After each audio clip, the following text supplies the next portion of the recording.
It's time for Sports 56 Happy Hour on Sports 56 and 98.5 FM. Now let's have some fun. Here is your host, Johnny Radio.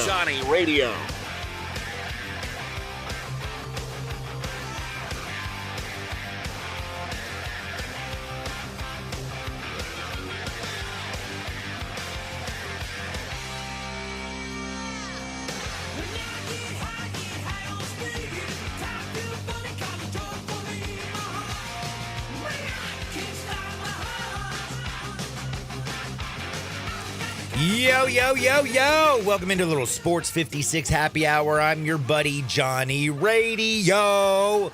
I got Bryant Dacus all day long, all day strong, and we're going to talk a whole lot about them Tigers. Oh, my goodness, a tale of two halves. The first half, they were second half, ballers, shot callers, tearing people up. Don't look now. If you're an Owl and you're an FAU person, you got to be thinking to yourself, man, the Tigers look like they might have found something. You know, when this team plays together, my God, how good can they be? But when they don't really play together and they don't play like defense, they're absolutely terrible. That first half was so bad that it made me almost vomit. I'm talking about... Yesterday, people probably thought I was a schizophrenic with Tourette syndrome because the first half versus the second half, it was just wild. So we're going to talk a lot of Tigers today. I'm really excited. 11:30, Terry Davis is he's going to join us.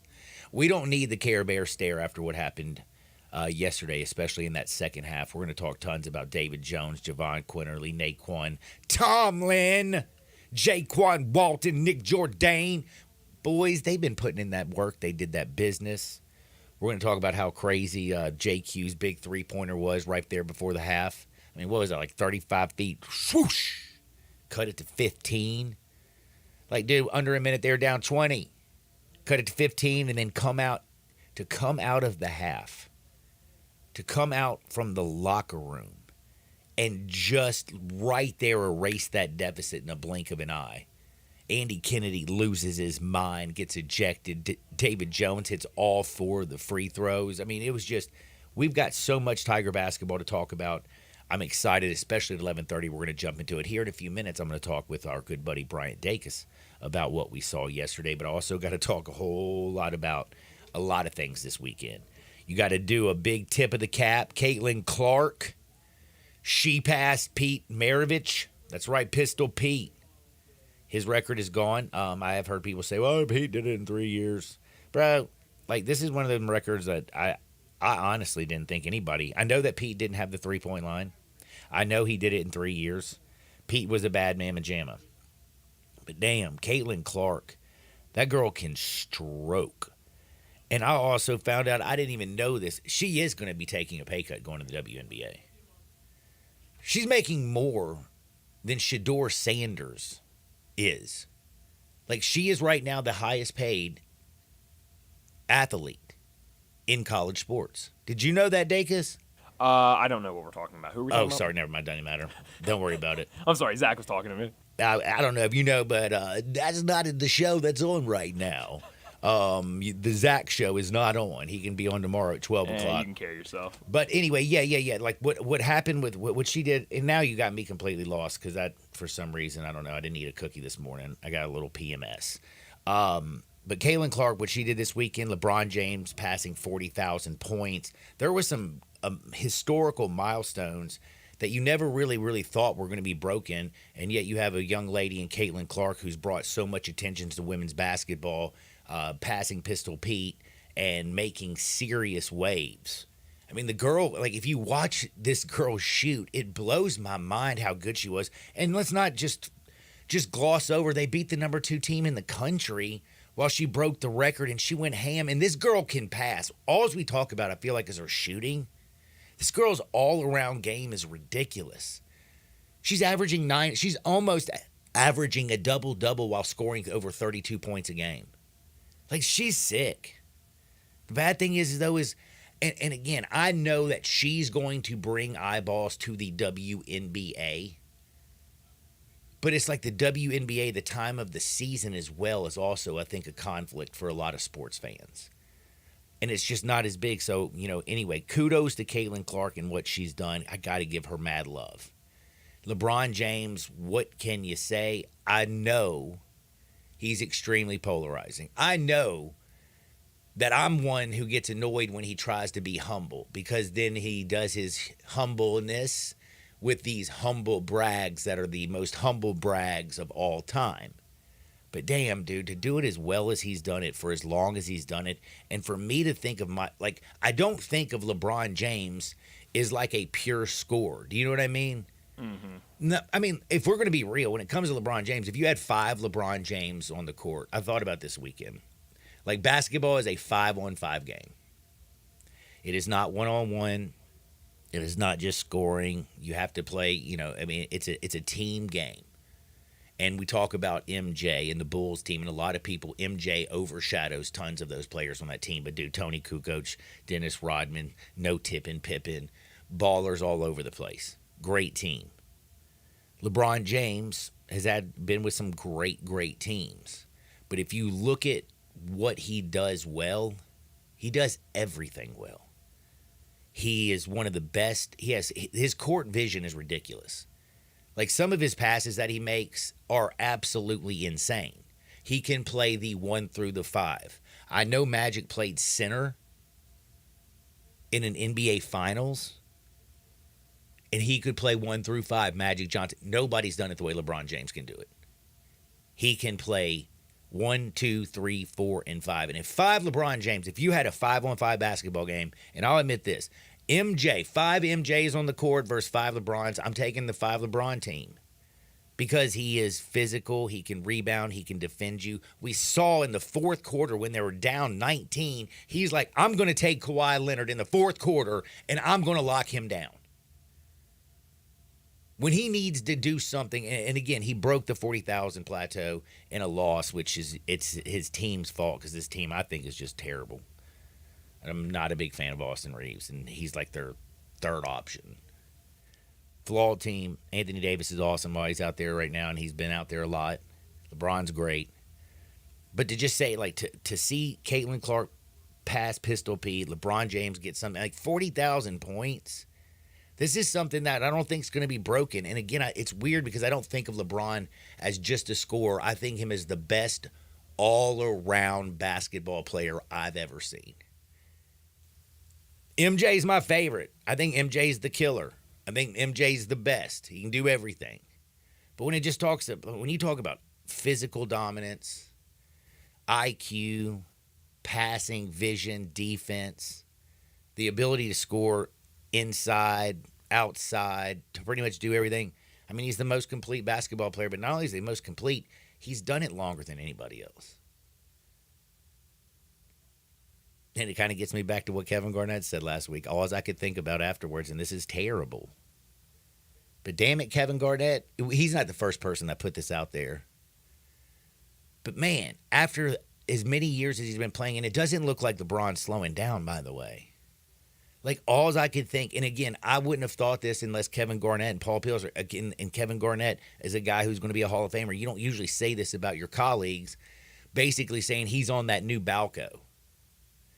Like, I want Kevin Garnett to read, I want, some serious-ass journalist to go out there and ask Kevin Garnett, do you really believe this?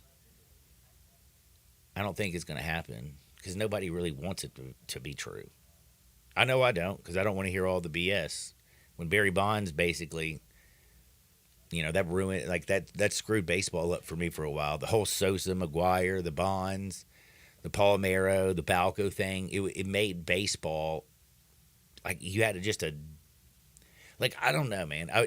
Sometimes not knowing is just better for you. And I don't want to know. But I do every once in a while think to myself, damn, is he on that new Balco? But the one thing you can say, LeBron James is great. You know what else is great when it comes to basketball? How about them Vols? Damn, bro. You took care of Bruce Pearl at your house. By the way, I love me some Bruce Pearl. Took care of him at your house, and then you go down to Alabama, and I mean, you go from a great Auburn defensive team, also very deep, good on offense, you beat them at your house, and then you go face the best team, offensive team in the SEC, and you offense them, and then you also in the final 5 minutes of that game held them. I think it was like 2 for 20. It was Alabama couldn't score to save their lives. Dawn Connect wasn't even great. And Tennessee still won. Convincingly. Rick Barnes, boys, don't look now. But, man, they might be ready for a Final Four push again, and I think they play in the best conference. Okay, I have found out the pack. Here's what I have now, after all the basketball I've been watching, getting ready for March and the tournaments. There's two conferences that I think are just terrible. The Pac-12 by far is the worst.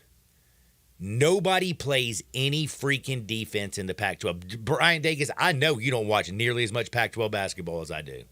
And I would disagree with that. You think they play defense? Did you watch I didn't the say that. Colorado I game? said it's not the worst conference. It is by far the worst. I'm talking about the power conferences. I like the also biggies. disagree. Tell me. I think from top to bottom. Are they not the conference going to have the fewest teams in the tournament? Because they are. They probably are, but I think top to bottom, it's more competitive than the ACC. The ACC is just a little bit better because they're more top heavy. Okay, that's fine. I mean, it's a saying, matter of opinion. I don't know why you're getting so frustrated about one that you call the worst conference in college basketball. They play no defense. No defense at all. Not a team out there plays and defends anybody. It's just up and down basketball. When you get in that tournament and teams are actually defending, and that's where we differ. They're going to struggle bad of conferences. I'm not like. Okay, so how do you view a conference? Just because I think first basketball, off, ranking conferences is stupid.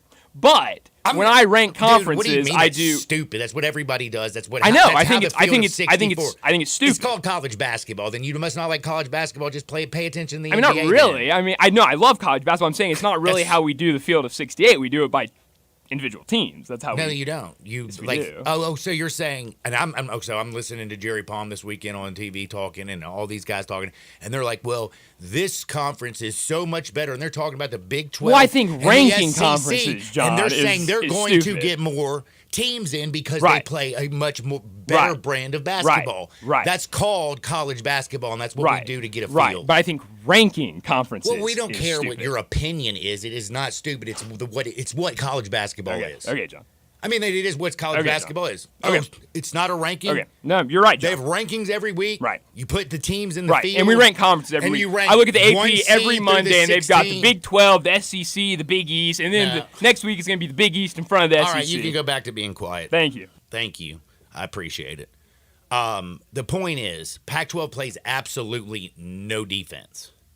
Watching them this weekend, it was a terrible brand of basketball. The Colorado-Stanford game was about as ugly as it gets. Everybody's just letting everybody blow by, go to the rack, shoot open threes. It was terrible. Watching the Big 10, watching the Big 12, watching the SEC, these teams get after it defensively. The Big East, I mean, damn, bro, Marquette, love me some Shaka Smart. Creighton came out there to play. Saw what UConn did, and they do it on all levels. They defend, they play offense, they play smart, they run plays, they inbound, they change up their defense.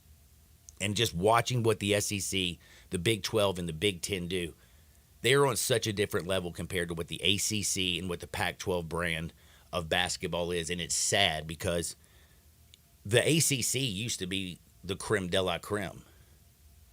And it's just not that anymore. The Pac-12, thank God it's dissolving because it's a terrible watch. It is a terrible brand of basketball. And dude, Big East, though, great brand of basketball.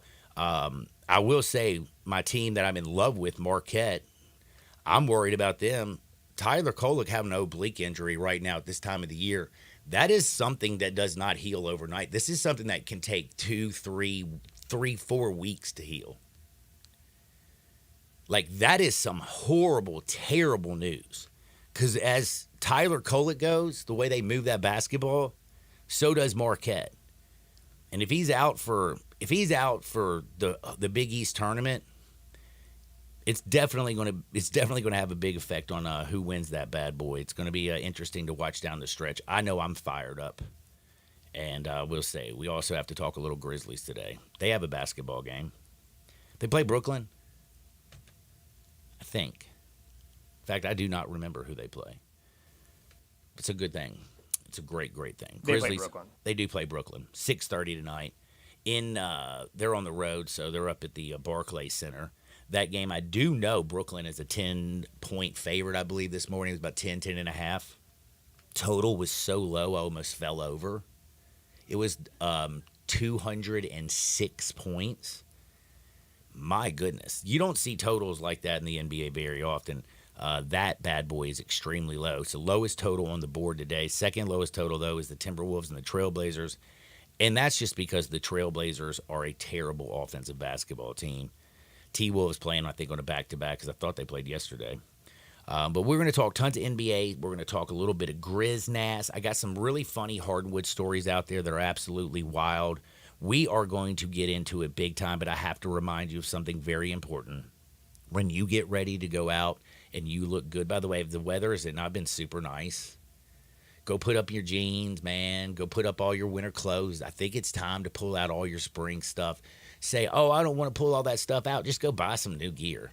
5880 Goodman Road down in Olive Branch. My girl loves going down to Frontier Western Store because they have a ladies' boutique. She gets all of her stuff done. Plus, she's got more shoes than you can shake a stick at. They got more shoes than anybody on planet Earth. They have the largest boot showroom, period. Get over there, get fitted, check it out. Check out all the boots that you like. You might want some cowboy boots, work boots, Western boots. Boots. Plus, they got the Hey Dude shoes, bro. They got hats. They got shirts. They got a kids department. And if you can't make it to Olive Branch, don't worry, bro. You know you can shop online. It's basically what everybody does today. You go online, bing, bang, boom, frontierwesternstore.com. That's frontierwesternstore.com. You can navigate that junk so easily. You can shop by men's, women's, kids. You can shop by sales items. You can shop by brands. They got all kinds of things. Once you pay for your thing, though, this is so cool. You get your order, bing, oh, I want this, I want that. Any order of $75 or more is shipped absolutely free. But the cool thing is they ship your order out within 24 hours. So it's back. It's to you so quick you don't even realize it. You're like, man, you order it. Next 2 days, you're like, whoa, it's already at my house. Frontier Western Store, family owned and operated since 1967. Head on down to 5880 Goodman Road down in Olive Branch or shop online at frontierwesternstore.com. And we do have some NFL notes. I mean, the NFL never, ever stops. The Underwear Olympics have come and gone. It's over. And I'm kind of wondering, because we used to have so much talk about the Underwear Olympics. I remember early when I was working here at Sports 56, the NFL Combine was like a whole week conversation. We'd be talking basketball. We'd be talking everything. But every day you would have like a segment carved out. The medicals, how they threw, how they ran, who did this, whose stock is winners and losers of the NFL Combine. It's something that we always did. It's kind of like back in the day, signing day was a huge day in sports talk radio. And it's gone now. This year, did y'all talk any of high school signing day really, Dacus? Not really. Not really? Used to be one of the biggest days in sports talk radio, period. It's crazy how big it was. I think the NFL Combine is coming and going, and I'm not blaming it on Caleb Williams. I'm saying that, but Caleb Williams is one of those guys out there that you can see, the top-end guys, they aren't participating. Some of the guys shouldn't have participated. Like Spencer Rattler, he killed himself this weekend. There were guys out there who helped themselves. Xavier Worley running a 4.21 was ridiculous. But is he going to be like a John Ross? Would you take Xavier Worthy over Keon Coleman for Florida State, who you saw make play after play after play after play on the tape? Now, Worthy wasn't bad at Texas, don't get me wrong. Really nasty. But he's not the route runner or the super high flyer or just the body control that you would see from Tevin Coleman. Did I say Keon earlier? It's Tevin or Keon? Keon. Yeah. Okay, man. Who is Tevin Coleman? I think you're thinking of Tevin Carter, who played at Memphis. Oh, okay. Thank you. Sometimes you get a little bit lost and you're talking all these there's so many wide receivers this year in the draft. It's probably the deepest wide receiver class we've seen in a long time. But the NFL Combine has come and gone. And I'm telling you right now, a lot of people are all upset with Caleb Williams. He's not sending his medicals to all 32 teams. He's not doing this. He's not doing that. Man, he can do whatever he wants. He doesn't have a sports agent either. I mean, the dude is going to get picked. He's going to play in the NFL. I mean, if this is something that if the NFL Combine goes away, is it really going to bother people that much? I don't think so. I doubt it. But I am fired up. No, Tevin Coleman was running back in the NFL. Okay, thank you. Sound familiar. Man, thank you. I'm trying to figure out. I'm like, man, I'm getting lost sometimes. It's early on a Monday after a wild weekend, and yes, we are on the other side. I'm so fired up because Terry Davis is joining us for the next 30 minutes. It's all about them Tigers. Sports 56, 98.5 FM. We are real sports talk. Sports 56 WHBQ. Available on your radio dial at 560 AM and 98.5 FM, as well as around the world online at sports56whbq.com. Take us with you everywhere by downloading the Sports 56 app. And at home, just say, Alexa, play Sports 56. Wherever you are, stay tuned in to Real Sports Talk. Sports 56 and 98.5 FM. Bartlett Small Engine has been serving quality power equipment since 1970. They have a full line of power equipment, parts, and services for most makes and models. Bartlett Small Engines has the best brands in the power tool industry, and they're all American made. Bartlett Small Engine is your can-do store. 6780 Summer Avenue. Call 901-386-9779. Bartlett Small Engine has free pickup and delivery both at your home and curbside for lawnmowers, blowers, edgers, and any small engine. Call 901-386-9779.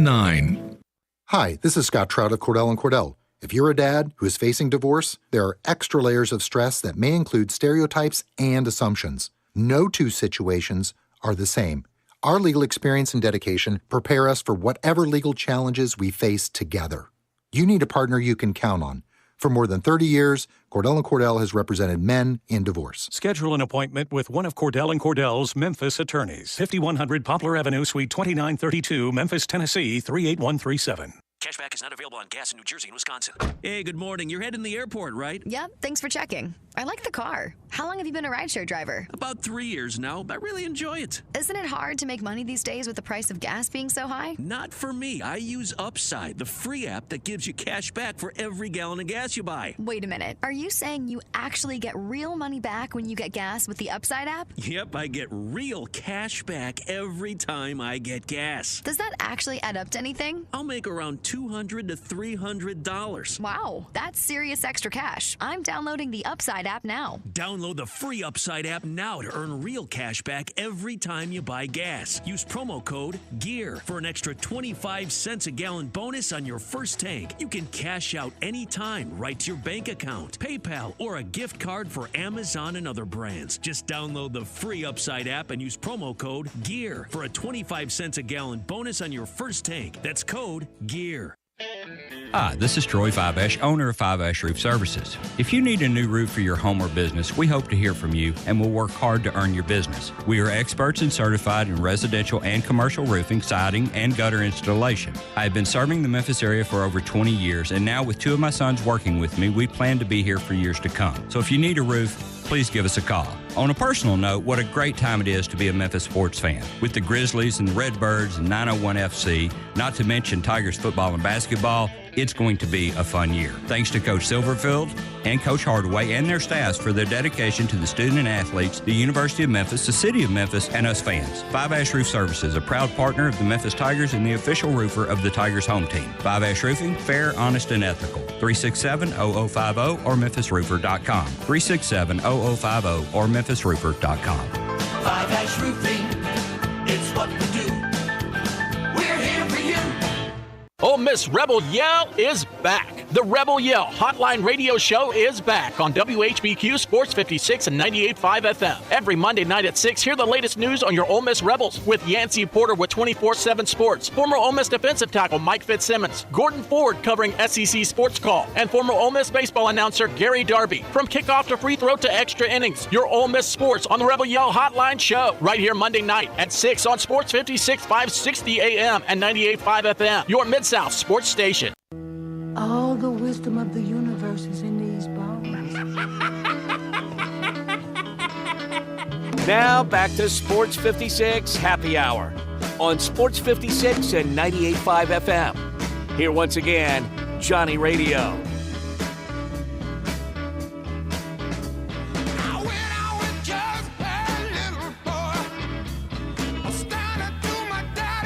Welcome back to a little Sports 56 Happy Hour. I'm your buddy Johnny Radio, hanging out with Bryant Dacus. We got Terry Davis, and we had a big Tiger win yesterday. What a tale of two halves. The first half, I mean, they gave up 61 points in the first half. I know a lot of Tiger fans were crazy. I was crazy. People thought I was a schizophrenic with Tourette syndrome, going absolutely nuts. But Tigers got that big JQ shot, three-pointer right there at the break. It was awesome, and they came back and they won. And not only did they win, they killed them, and it looked like they found something. And I know Terry Davis, who has the sometimes when the Tigers look bad, he can come on this show and make you feel a little better with that Care Bear stare that he has. But man, I know that at halftime, I don't think you could have calmed me down no matter what. I was absolutely livid and crazy, and I did the one cardinal sin you never do. You're not supposed to bet.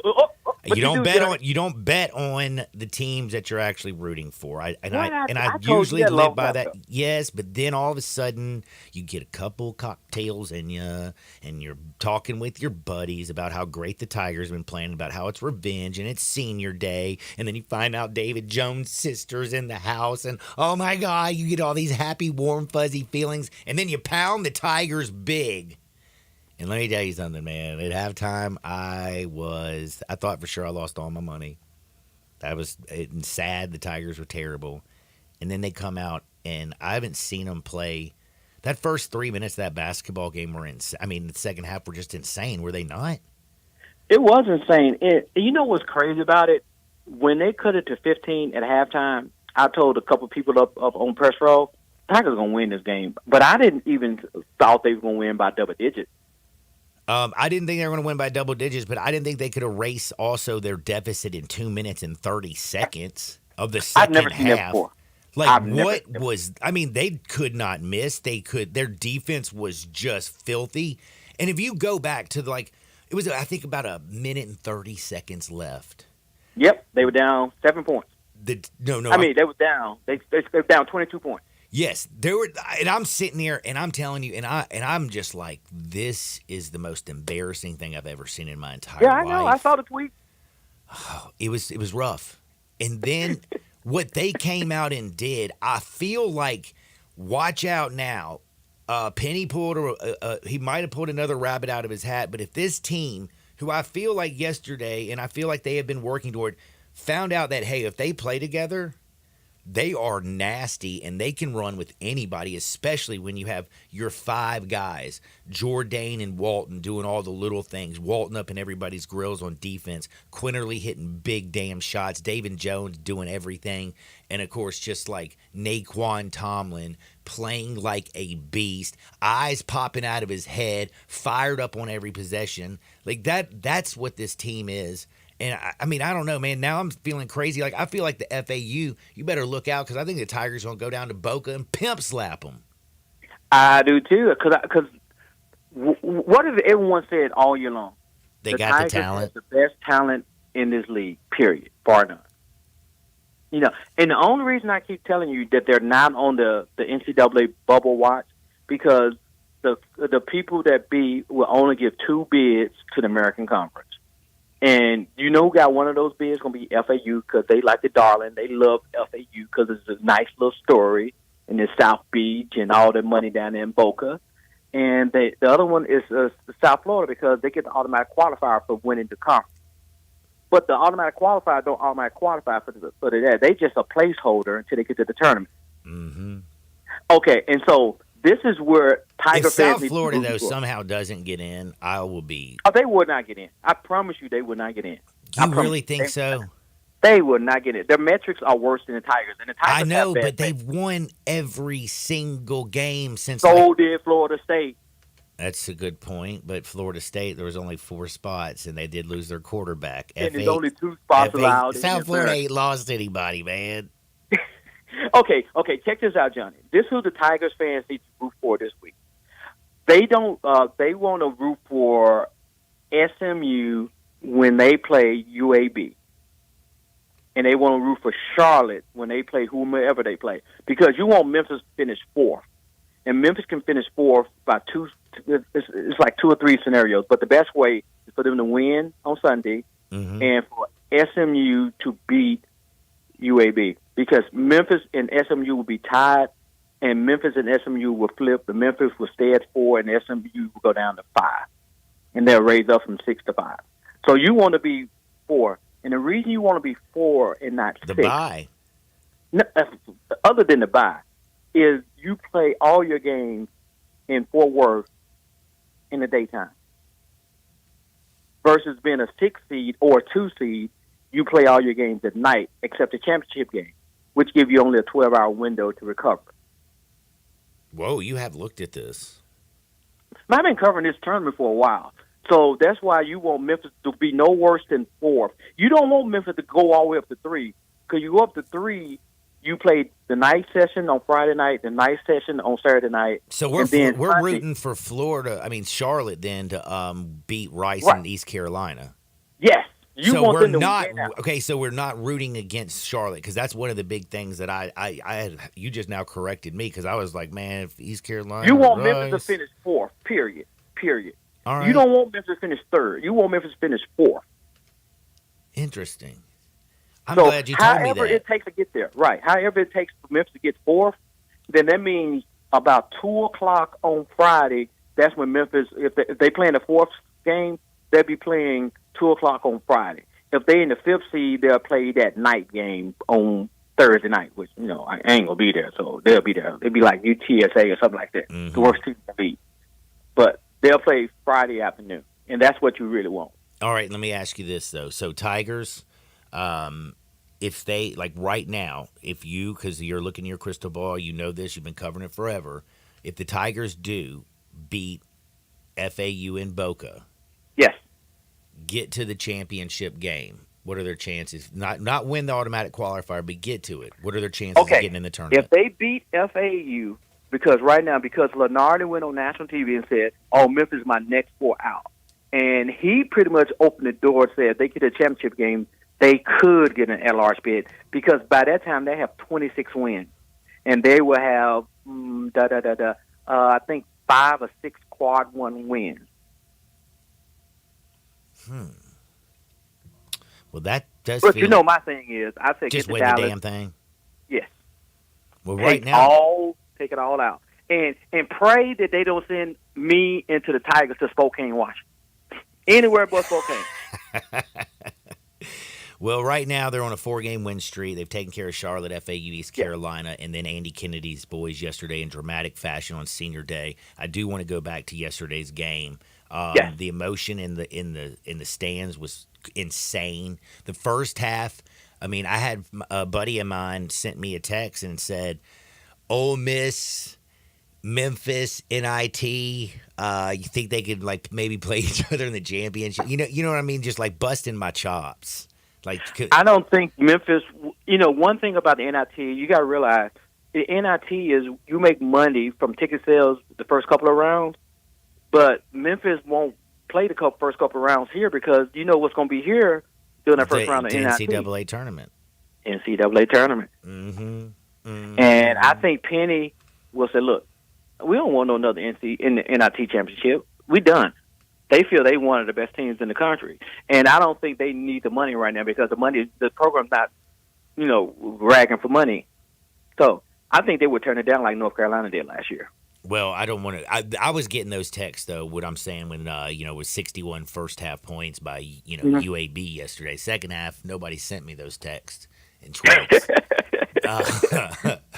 But again, how is it like? So what did they find yesterday? How does a team give up 61 points in the first half, look absolutely lost and befuddled, and then all of a sudden just find it, and then not just find it. Come out there and have an offensive display in 2.5 minutes that I've never seen them have, period. Like, I ain't ever seen a 2.5 minute stretch of basketball by a Tiger team where they just were perfect offensively the way the Tigers were yesterday. They did two things. They eliminated the backdoor cuts because they got killed on the backdoor cuts in the first half. They eliminated that, and they eliminated the second chance shot. At the end of the day, I think UAB still wound up shooting 55%. They shot 55%. Yeah, their field goal percentage was freaking off the charts. Yet, but but they still lost because the Tigers hit 40% from 3-pointer and shot close to 50% before the end of the day. And then the biggest thing, the Tigers forced 18 turnovers. The one big thing was in the second half, the Tigers weren't turning the ball over. Exactly. I think they had 0 turnovers in the second half. It was like 1 to 2. It was really, really low.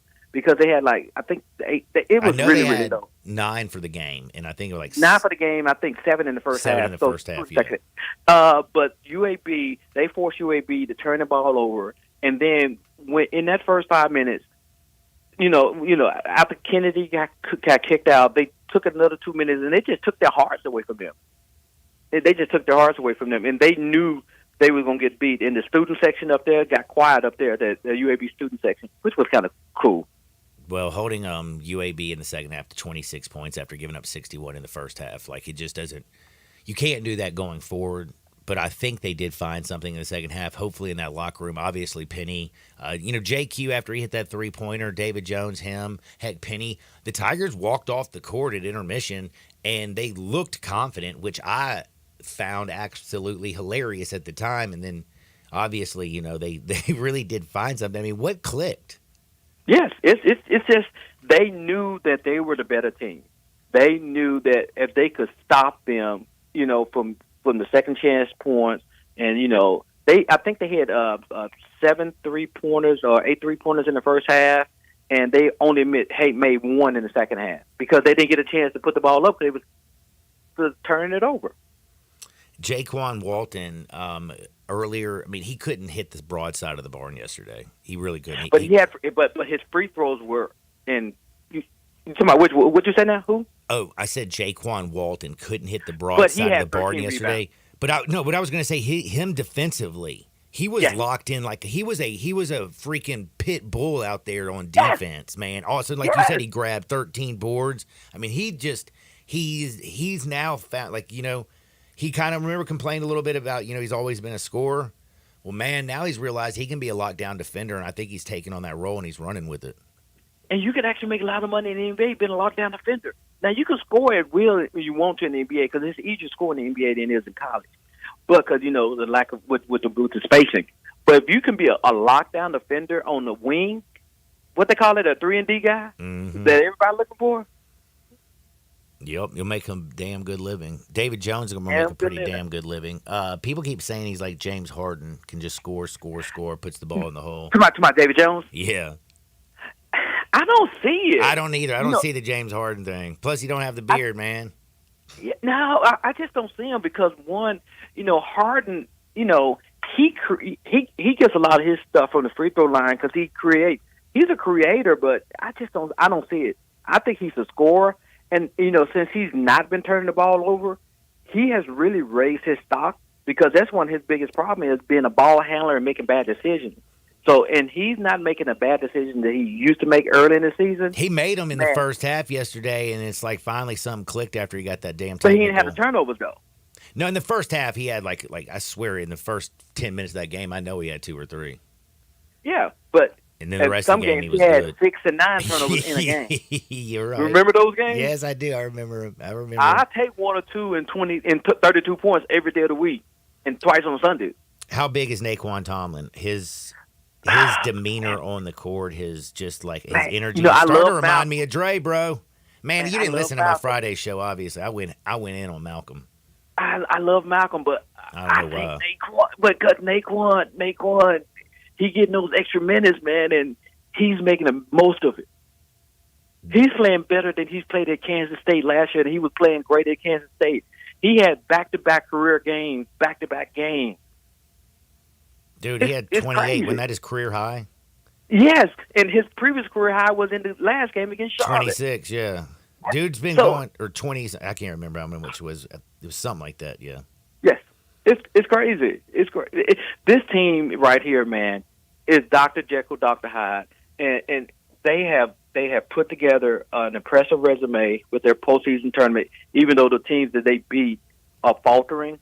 If they continue to win, if they beat FAU, then go and beat, win 2 games in the tournament, that'd be 3 more games. That'll get them 26 wins. It's going to be very hard for the committee to keep them out.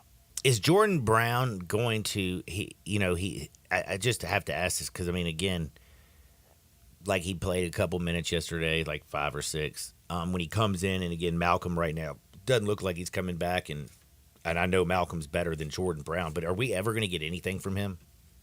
We would get something from him if we go against a team like a Purdue, or when you go against a Zach Edey, when you got a big guy in the middle. FAU has a big guy in the middle too. Oh yeah, Vlad Golden. Right. So if he can go in there and hold Golden down, that's all we need from him. We don't need for him to score. We don't need him to foul out. We just need to keep Golden occupied and not at the rim scoring at will. All right. So Brown has one job. Golden. That's his one job. For the rest of the season. One job. Yeah, he got one job, Golden. That's his job. And any other big man that comes that way, that's his job until the season over with. How big was it yesterday, David Jones having his sister there? I think it threw him off early in the game. I think it did too early in the game. That technical foul was a little uncharacteristic of him. Yeah, I think that was a quick whistle too, man. I think that was a quick whistle, man. Guys complain all the time, man. But he did get hit, but I think it was a quick whistle. But yeah, that's uncharacteristic of him, and they gave him 2 fouls. And David's never getting close to fouling out because that's not what he does. Now, I like talking the Tigers. I'm feeling good about the Tigers. I think if you're an Owl, you better be scared, bro. Boca, the Tigers are coming to Boca on a bit of a heater. Now, I do have to ask you, Andy Kennedy. Don't forget, this is a man who slapped a cab driver. You know what I'm saying? Yesterday, he looked like he was going to slap a few refs. Dude, that was wild. What set him off so bad? I don't know what set him off. I think he saw the writing on the wall, and we've seen coaches get thrown off for less than what he did, but I think he was trying to send a message to his team and that he was going to fight for them. And I don't think no matter what he said or did, it wouldn't have made a difference because when he did that, they were already on a 20-0 run. Dude, it was wild though, man. He literally, I thought. Again, Andy, he was hot. Yes.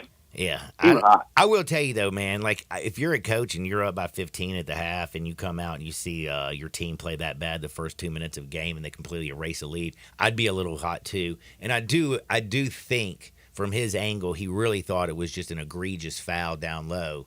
And but it wasn't. That's what I was going to say. From his angle, it might have looked like it, but if you went back and you actually look at the tape and stuff, it wasn't a foul. And I think that just set him over the edge, and he just completely lost his mind. I ain't seen somebody lose it like that in a while. Dude, we got to take a quick time out, man, because I got to talk a little Grizzlies with you and some NBA. Is that cool? Always, my brother. Man, that's my boy Terry Davis. He's going to join us on the other side. It's time to talk a little NBA on Sports 56 98.5 FM. Join the voice of the Tigers, Dave Woloshin, for Wolo and Friends. Weekday mornings from 10 to 11 here on Sports 56 and 98.5 FM. Don't let the name Sunrise fool you. Sunrise on Jefferson and Sunrise East on Poplar don't just make one fantastic breakfast. They're also the best choice for a fast, fresh lunch made just for you. Chain restaurants are focused on getting you in and out as quickly as possible. Sunrise wants to make sure that after you've enjoyed your lunch, you'll be happy that the crew at Sunrise genuinely cares about you. Not in a weird way. They care that your burger or BLT or Dirty Bird are exactly the lunch you were craving. We've said it a million times. Don't settle when there are 2 locations of Sunrise just a short drive away. With Progressive's Home Quote Explorer, you can check if you're paying too much for home insurance, because giving you options is the right thing to do. Oh, you mean like when I let someone with less groceries go ahead in line? Sure, there's a part of me that thinks, if you only need 3 things, maybe go to a convenience store next time. And now they're sifting through coupons and my frozen foods are about to be not frozen. But still, it's the right thing to do. So compare rates with Progressive's Home Quote Explorer. Progressive Casualty Insurance Company, affiliates, and third-party insurers. Not available in all states or situations. Prices vary based on how you buy. O'Reilly Auto Parts can help you find a repair shop with our shop referral program. Stop by O'Reilly Auto Parts or visit O'ReillyAuto.com. O'Reilly Auto Parts. For the latest from the world of golf, tune in every Saturday morning from 9 to 11 for the Golf Shop Radio Show, presented by PlayGolfMyrtleBeach.com, the golf capital of the world. Hosts Mark Greenhelge and Matt Blanchard talk golf from tee to green and everything in between. If you like golf, you're going to love Golf Shop Radio. Before you tee up, drop on in. Welcome to the Golf Shop, here on Sports 56. Real sports talk.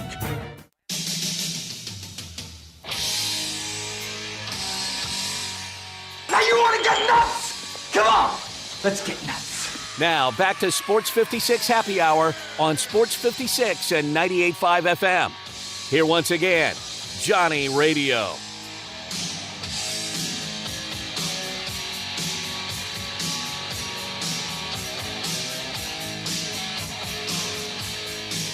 Welcome back to a little Sports 56 Happy Hour. I'm your buddy Johnny Radio. Happy Monday out there. Probably a little bit of slow-mo moving. A lot of Tiger fans, I think, are doing a little bit of slow-mo moving. Because I know a lot of Tiger fans yesterday, the first half were drinking their sorrows away. Then the second half, they were drinking their celebratory, partying. And then after the ball game, a lot of Tiger fans, at least I know, went out and partied like rock stars, played ball like all stars, and good knows how the night went. But my goodness, what a game. Tigers gave up 61 in the first half, only 26 in the second half. We're down by 22 at one point, came back to win by 16, I think. TD, it was crazy, wasn't it? It was crazy. It's all outdoors. And it happened on a beautiful day. It sure did. Man, I'm so glad the weather's back to where it is. It's just been so damn nice. You telling, man, so I can hit these golf balls, man. So I can get my exercise on. Get your exercise on, man. Well, Grizzlies, by the way, though, we've been talking tons of Tigers. I'm fired up about them. And again, boys in Boca, if you're an owl, be wary. Tigers are coming. Grizzlies, though, they have to play in Brooklyn tonight. The line is a little bit wild to me, and I'm not talking about them catching 10.5. I'm talking about, did you see that the total is only 206? Oh, yeah. Oh, yes. And I hear that does not shock me. Like, so Trip, he's day-to-day. Zaire, he's not going to be in this bad boy. Like, who we got playing tonight? You got Gigi Jackson. You got Vince Williams. You got John. That's all that really matters, isn't it? And you got Luke Kennard. Oh, Luke will be out there. Luke. And, you know, Jaron has to play because Jaron has to play 11 more games before the season over with, or he's not eligible for no postseason awards. Hint, hint. They only got 21 games left, so he got to play in 11 games before the season over. Damn, man. Time goes by quick, doesn't it? Yeah, and that's why he'll probably play tonight. He'll play, maybe play Wednesday, and then maybe next week you may have the three amigos coming back to the roster: Smart, Bain, BC for like 4 or 5 games, and then they'll get hurt. Shut them down. No, they'll get hurt again. They're not going to shut them down. Memphis don't shut down players. They're injured. Oh, yeah. Okay. I like it. Yeah. He's got a soft tissue injury. But, man, dude, the fact that, though, this weekend, I'm happy that they lost because, again, I want them to keep piling up L's. But, bro, like the Trailblazers back-to-back, that's kind of... The Friday game was just pathetic. They got killed. pathetic. And now the Saturday game, they should have won that game, but the chemistry at the end, they just didn't have the chemistry at the end because they hadn't been playing well together. Been playing together lately, and they lost that one because they really, really tried. I think they really, really tried to win that game. But the game on Friday night, Game on Friday night, they just kept turning the ball down. They just turning it over, turnover. They just couldn't get in their sets and couldn't just. I mean, it was ugly.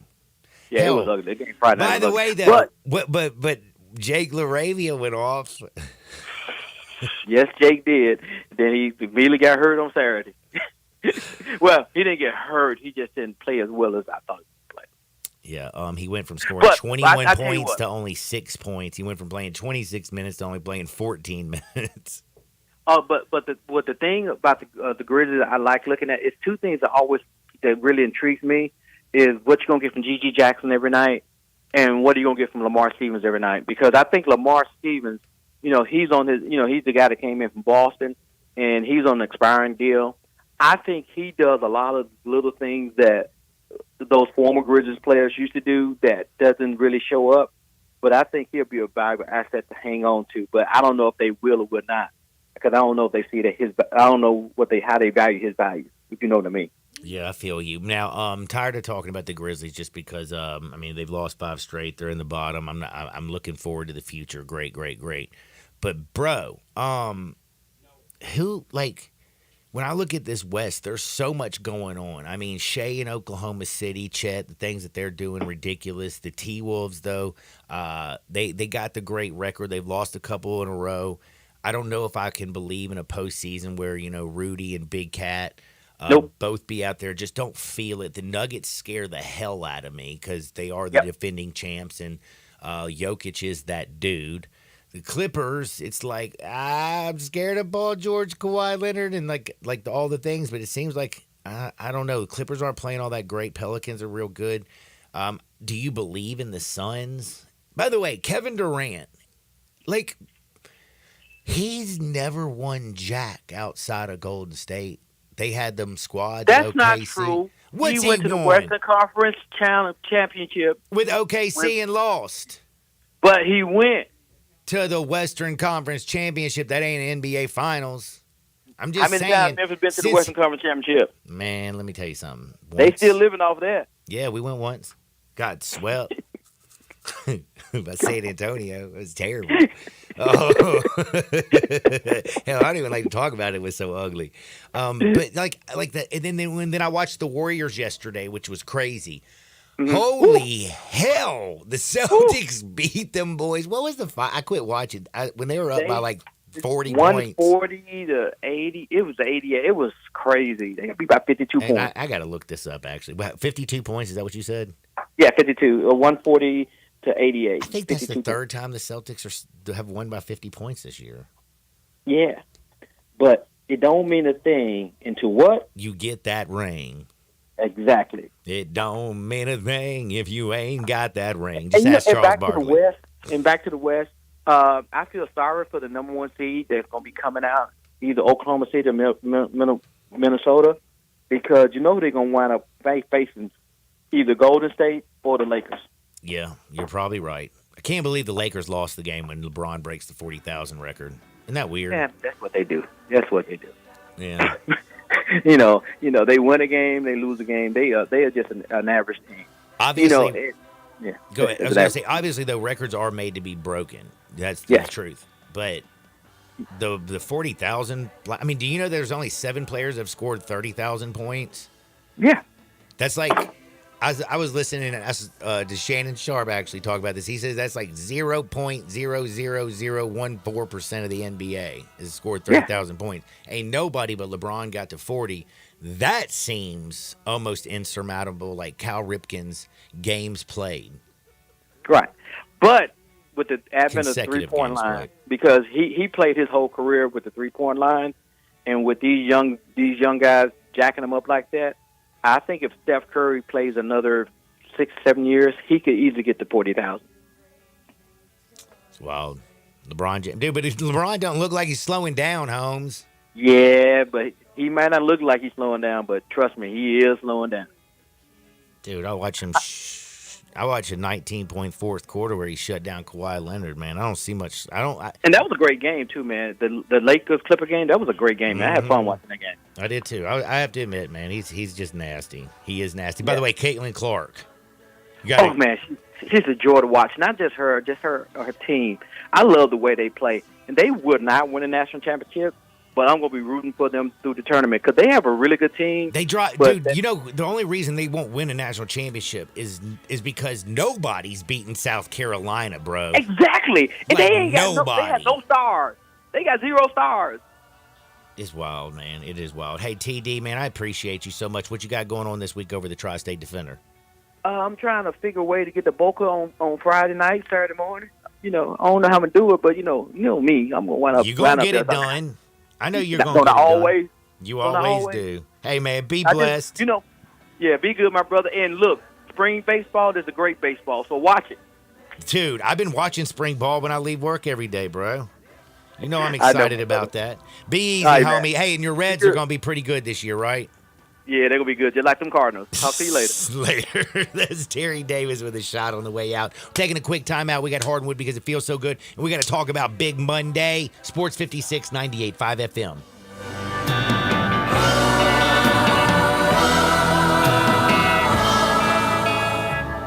The lunatic is in my head. Is your wife asking you to stop eating junk food? Well, we have you covered at Humdinger's. It's quick and it's healthy, and most important, it tastes amazing. With many choices from salmon salad to rainbow trout and grilled asparagus. Come visit us for lunch at Humdinger's, 6300 Poplar Avenue. So good, Coach Penny eats with us weekly. Don't forget, Humdinger's offers full-service catering for weddings, social events, or your corporate lunches. You can call 901-260-8292 to find out more. Purchase new wiper blades from O'Reilly Auto Parts today and we'll install them for free. See better and drive safer with O'Reilly Auto Parts. O'Reilly Auto Parts.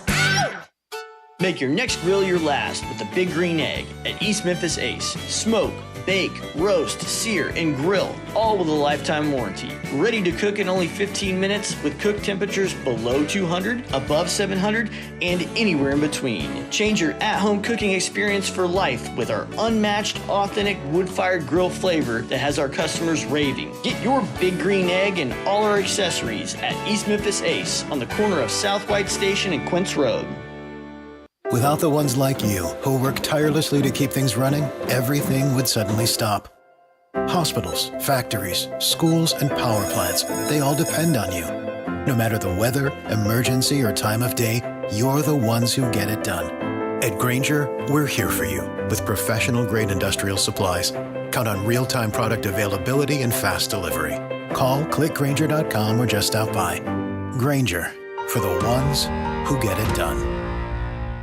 This is hard to believe, but the Hyundai Santa Fe is actually better. I know, that's crazy, isn't it? The 2024 Santa Fe is new, top to bottom, and even better than before. It's almost as big as the Palisade, so roomy, and now it's got a standard third row. Everybody's clamoring for that. And it's the best SUV when it comes to the ride than ever before. You know how with SUVs you love it because you're sitting high, but you don't get that luxury kind of ride like a sedan? You do with the 2024 Santa Fe. It's the best riding SUV ever, and it's quiet. It's the ultimate family car. All you've got to do to be sold is to test drive it. The people at Homer Skelton Hyundai are saying, come try it. You'll love it. Homer Skelton Hyundai, right at the corner of Highway 78 and Craft Road. First exit in Mississippi. Go see the ultimate SUV, the 2024 Santa Fe.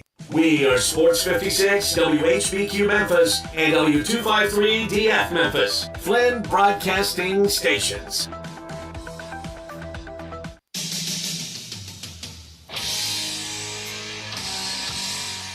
Now you want to get nuts? Come on, let's get nuts. Now back to Sports 56 Happy Hour on Sports 56 and 98.5 FM. Here once again, Johnny Radio.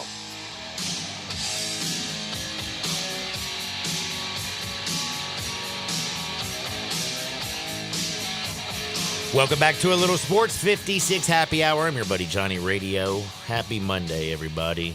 Monday. It is Big Monday. Got a few games out there in the world. Got a little ACC Big 12 games that should be pretty decent. At least I think they're going to be pretty decent. We'll see. We'll talk about these games. We're going to give you our picks in our Monday, Big Monday. By the way, we have to do a lot better than we did on Big Monday. Last week, I spent Tuesday and Wednesday and Thursday making up for how bad my Big Monday was. So hopefully this week we're going to do a lot better. Monday was bad, but you got Duke and North Carolina State, ACC game. We'll see. Duke's a 7-point favorite, total 149.5. And you got Baylor in Texas. Baylor, who took care of Kansas this weekend, big win for them. They are a 6.5-point favorite over Texas, but we saw Texas last week show a little bit of sign of life. They took care of a little business. They whipped up on, I believe, Texas Tech it was, especially when I bet against them. But, man, that Baylor team against Kansas looked really strong. Kansas did try to make a little bit of a comeback, but Big 12's playing some nasty basketball. One other thing over in the Big 12 is Xavier Worthy over in the NFL Combine running it. During the break, I was looking on my X and, of course, some of the stuff. And when I watch him run his 40-yard dash, I can tell he's moving. Like, he is running. I mean, he ran a 4.21. He is rolling. But when you look at it, like his face, like he's fluid and smooth, and you just don't – I don't even – man, he is just that is a hell of a run. Like, that is absolutely scary seeing him run a 4.21. Absolutely filthy. By the way, I don't know. There's one other thing in it that I noticed about the NFL Combine that I didn't bring up earlier. This might be the worst class of defensive backs that we've seen in a long time. Because there are wide receivers coming out the frame. I was listening to Mel Kiper talking about saying that maybe seven wide receivers he would give first round grades to. Does it mean that all of them are going to be first-round picks? But there's 7 of them out there that he gives first-round grades to. That's a ton. Defensive backs that he's given first-round grades to? 2. Their 40 times this weekend for the defensive backs were terrible. Wide receivers killed them. But NFL Combine's come and gone, and it's something that a lot of people just don't care about anymore. It is really not that big of a deal. But I also noticed when I was looking at my X and watching Xavier Worthy run a 4.21, I saw the news that Jason Kelce's retired from the NFL. It is now official. Adam Schefter has reported that Jason Kelce is leaving the National Football League. I will say, I don't think the tush push is going to be the same without him. You know, last week the NFL had ruled not to outlaw, I guess, the tush push. They said that, you know, it's not a competitive advantage. One team just does it better than everybody else. Yada, yada, yada. It's going to be able to continue. I thought to myself, pretty good news, but what if Jason Kelce leaves? Well, he is leaving. He's gone. He's bouncing. I don't know if it's going to be the same. Yes, Jalen Hurts is a big reason the tush push works so well because he is a guy who squats 600 some odd pounds, and he's a strong quarterback. But Jason Kelce's leverage that he gets from the center position underneath everybody, the way that that team gets so low and rugby style plays it, he's the key cog, I believe. They always go off to that left side off of his butt. He gets low, they get low. And Eagles, man, Jason Kelce's leaving. I think that's a big damn deal. I really do. Hell of a career. He'll be in the Hall of Fame, but you'll still be hearing him on his podcast because, you know, Travis Kelce's still in the NFL. He's still with Taylor Swift. In fact, Travis Kelce's actually doing nice things today. He's actually trending on the Twitter. He's in Taylor Swift's home state, which is that Tennessee? It just says her home state, and I never thought to actually look up what her home state was, but I think it might be Tennessee. I think. But he's like visiting people at the hospital and making making their day a little bit better. So good on him. His brother's retiring. Pennsylvania. Pennsylvania? Yeah, very close though, John. I didn't know. For some reason, I just think of her as like born in Nashville. Yeah, I mean, Do you know what I'm saying? Like Nashville, West Reading, Pennsylvania. Tomato. I'd never in a million years would have guessed Pennsylvania.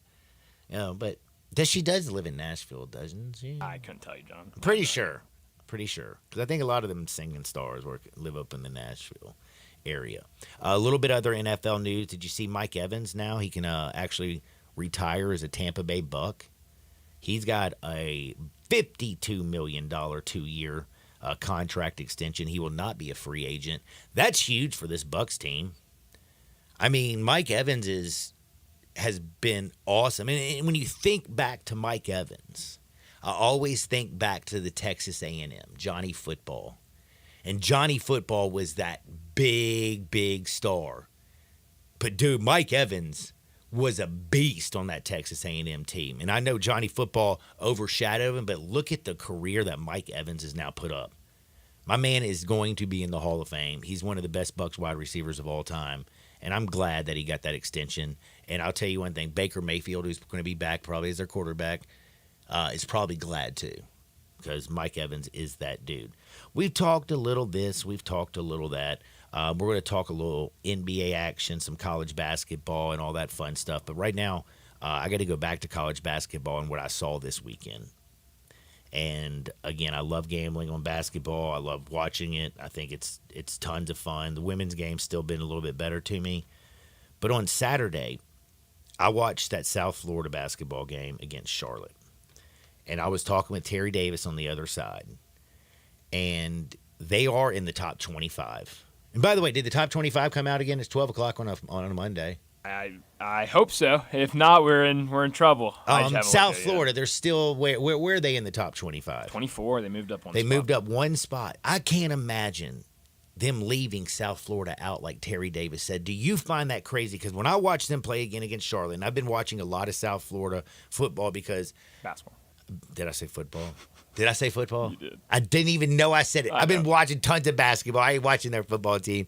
I've been and I'm falling in love with this team. You know I love their coach. You know I love the way they play. There's no way they can leave a team out that hasn't lost since January 6th or 7th. Mm-hmm.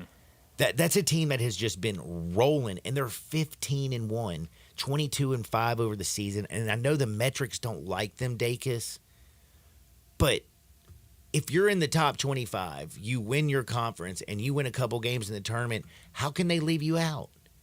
Back to the metrics, John. I hate to say it, but it's really? Mm-hmm. Yeah. I mean, you look at their thing: 9-2 in quad 4, only 1-0 in quad 1, and then 5-3 in quad 2. I wonder what that quad 1 win was. Is that Memphis? It could possibly be Memphis, and that's a 1-point win. They only beat them by 1, and they were down by 21 in that game, which was crazy. I love South Florida. But yeah, I mean, if they do not win the conference, that is they're so getting wild left to out. me. Yeah. That is just. The quad 1 win was Memphis. How about it was Memphis? Sure was. Damn, man. That is just, to me, that is a wild statement to say. Again. They could have two. It'd be tough.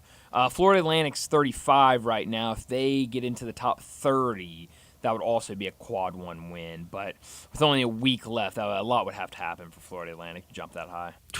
Oh, my goodness, man. The Americans, like Rodney Dangerfield, they get no damn respect. That's right. But they play a damn good brand of basketball. You're right. No, you're absolutely right. A damn good brand of basketball. But that, like on Saturday, watching that South Florida game, I feel like that is a team that is deserving. I love the way they play. And they get it from so many different people. And that Pryor kid, the first time I watched him, I'm like, bro, your hair is terrible. Like, you're annoying. And he is annoying. He frustrates the hell out of other teams because he's all up in their business, and he's a hustling fool. Like, I love that dude. Like, I can't believe I'm saying this. I know they're in the American with the Memphis Tigers, but if you ain't rooting for Memphis Tigers, my second favorite team right now is South Florida. Glad to hear you say that, John. I really am. I love them, man. And the other team that I love, and I love Kelvin Sampson, and I am very, very lucky that I somehow missed it at the start. But I was going to pound Houston against Oklahoma because I feel Oklahoma is terrible.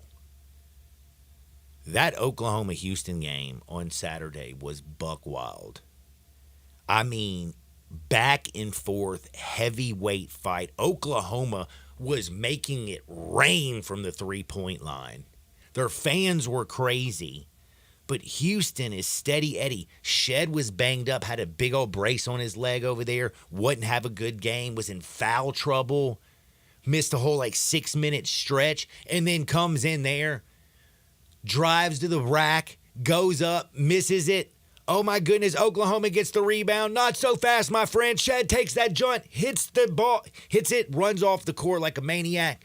And Houston just won again. And this Cougars team, I never in a million years thought this defense would give up 85 to an Oklahoma team that I think is so damn pedestrian it's not funny. But boy, the Sooners came to play, but still Houston found a way to win. God dog it. I like LJ Cryer. I love Shed. I like this team. I just feel like every time I watch him play, I like Roberts, that Kelvin Sampson gets more out of his kids than I think anybody. They just go out there, they hustle, they play as a team. They're impressive. And watching them pull that off, I did not think Oklahoma had a chance when the game tipped. But when you shoot 50% from the three-point line and you shoot 24 threes, knocking 12 of them junts in, that's how you upset some teams. And sometimes, man, great defense still can't stop just pure shooting. And Oklahoma was hotter than a firecracker. Still, the Cougs found a way to win. So damn impressive. And again, some other the few things that I saw on Saturday that I thought were unbelievable, and it has to go straight up with that Creighton-Marquette game. No Tyler Kolek. He's going to miss at least the next 2 games. He has this oblique injury. Marquette, who I've been screaming their praises. When I saw Creighton a 6.5-point favorite and Kolek was out, I knew Creighton was going to come out there and do their business, and boy, did they. What is it, Sherman? What's his name? Do you know what I'm talking about? No. Okay, Marquette, Baylor, not Baylor. What am my kid, for Creighton. Creighton. The little white boy who can flat out just shoot and rebound. And Shireman. Shireman, Yes. thank you. I was like, what's it? Yes, Baylor Shireman. That's somebody who I haven't really paid any attention. My man had a hell of a game. No, Hell of a game. He was a huge pickup when they got him last year. My goodness. And you just look around the landscape at college basketball, and there's different people doing it all the dead gum time. Iowa State, by the way, just keeps on doing it, which they kill me because this is a team that doesn't get, I don't think, nearly the respect. This is a team that's in the top 10. What are they today? I'm sorry, I was looking at stats. Who are you talking about again? I was talking about Iowa State. Iowa State. Let's see. They just keep Number on. 6. Dude, they're all the way up to number 6. And is anybody even really talking about Iowa State? That's a good question. Not really. I'm watching all the shows. I'm not hearing much Iowa State love. But damn, man, they are awesome. And then what Duke did to Virginia was criminal. Yeah, only 18 points in the first half. Kyle Filipowski was a beast against that Virginia team. And the more I watch him, man, that dude coming up, draining them from 3. There was a little fast break. He's the damn center. He's running up the court. They kick it back to him at the 3, and he just buries it. Whoosh. Then he's down low banging people. It was impressive. But the most impressive thing that I saw Saturday has to be the Tennessee Vols. Goodness gracious. Tennessee is just amazing. And I'm kind of starting to wonder, Dalton Knecht did not have that great of a game. But he has been the best player on one of the best teams in the country. And I'm starting to think with their little resume and the way that they finished up this season and are finishing up, do you think he could steal? Zach Edey, for a while I've been thinking back-to-back player of the years. He's having a better year this year than he did last year. So, oh, God, he won the player of the year last year. He's going to go back-to-back. Man, I don't know, man. Dalton Knecht could win that bad boy. My man has come out of nowhere to be a top 5 pick. Tennessee has won 6 straight games.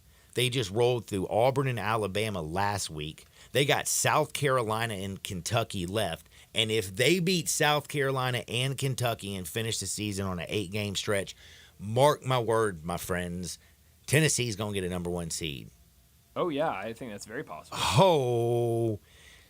And when they had the Auburn, Alabama, South Carolina, Kentucky looking them down the face, I said they'll probably go 2-2 in that. Realistically, because you got Alabama on the road, South Carolina is going to be desperate on the road.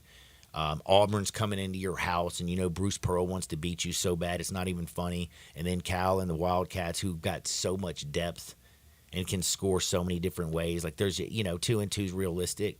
Nope, Tennessee just keeps on rolling. Them balls be so dadgum good. And now I am going to pull up because the rankings did come out. Don't worry, Memphis ain't going to be in them, people. Oh, did anything change? Actually, my rankings aren't here. It says no poll released during this time frame. I must be on the wrong site. We're talking about the AP poll Yeah. that we were just talking about? Yeah. I told you the poll. I know, but I'm saying it's weird. I pulled it up on my computer and it says, I'm looking at it, it says no poll released during this time, which I'm like, damn, my computer is terrible. Well, that computer is bad, so I wouldn't put any I'm stock just on, saying, on I'm like, that. I just pulled it up to look at it. I'm like, damn, it still has it like, it's all That's right. weird. Well, maybe, I don't know, maybe ESPN takes more time. I don't know. You'd think it'd be pretty instant, but. Yeah, it's not all that difficult. But, man, we've been talking tons of college basketball. I'm kind of curious, Dacus. Was there anything that really just stuck out in your mind over the weekend in college basketball that you kind of were shocked out other than the Tigers just dismantling that UAB team yesterday in the second half? No, not really. I will say yesterday, watching UConn, every time I watch UConn, ever since, what was it, Creighton that beat them that one game, the more I look at them, I just don't know if anybody can stop this team. They have everything. I mean, they have literally everything. And that Donovan Clingan dude Good player.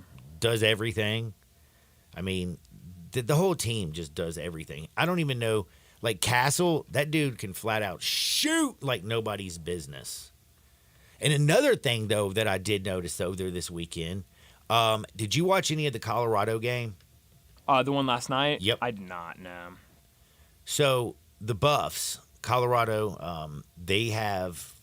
I think the Pac-12 is just terrible at basketball because nobody defends. I mean, nobody defends. But have you watched the young kid that they have on their team who's shooting? He's like leading the whole league in 3-point shots. He's just absolutely about as filthy nasty as anybody play the game I've ever seen. And I don't think a lot of people have been talking about him hardly at all. It's KJ Simpson. Have you seen him play? Yeah, I have, yeah. He's only 6'2". He's only 6'2", but my man is shooting. He shot yesterday, or this weekend, something crazy, but he's shooting on the season 46.2% from the 3-point line. Did you know that? Yeah, no, he's been playing well. I didn't know his exact 3-point percentage, but no, he's a really good player. This Colorado team has gotten better as the season's gone on. I watched them very early in the season when they were ranked. I did not think they were that good, and then they fell completely out of the top 25. But they're playing better basketball, and I think probably an NCAA tournament team. I will say I think so too, but I'm saying KJ Simpson, and I'm just going to say this: he's not that big. But he's got one of the purest shots I've ever seen in my life. And yesterday he knocked in 5 threes like it was nothing. He pulls up with a quickness. And again, he's shooting 50% from the field, 46.2% from the 3-point line, and my man's shooting 88% from the free throw line. He's basically 50, 40, 90. Yeah, they had 2 players combined for 10 threes yesterday. So that's pretty impressive. And again, I will say this. So Stanford, that what y'all did yesterday defensively was one of the most embarrassing things ever. Yeah, Stanford's not very good. Yeah, they have one good player, and he's the little foreign dude. Oh, Peja Stojakovic, kids pay for him, and that's not the one that's any good. That dude couldn't hit a 3-pointer to save his life. He was 0 for 5 yesterday from the 3-point line. But they got some big French dude, Reynaud or something, and he will be playing in the NBA. 7'1", great feet, very soft around, uses both hands at the rim. He's really good, but damn, they don't play any defense, and it makes me want to vomit. Cody Williams didn't even play last night. Huh. I wonder why he was out. Who knows? I will say, though, I was very grateful that Colorado took care of business and that kid was tearing it up because I took him last night. But watching that game, I was getting angry throughout it because I was like, man, these teams don't play any. Pac-12 has been fun to watch, though. It's a fun conference. It's back and forth. It's the fastest paced conference that you will see in basketball. Like, they just score. Like, if you're an under player, don't watch the Pac-12. Like, you can have 160 points, 170 points sometimes and not feel comfortable at the rate they scored in the Pac. But tonight, though, there are a few really, really, really good games. Again, we're looking at Big Monday. Duke's on ESPN at 6, and followed by Texas and Baylor. A few other good games going on. And then this week, if you're an SEC fan, you're going to be paying a lot of attention. Florida and Alabama have a big one tomorrow. Auburn plays Missouri. Missouri is still 0-16. They are so terrible.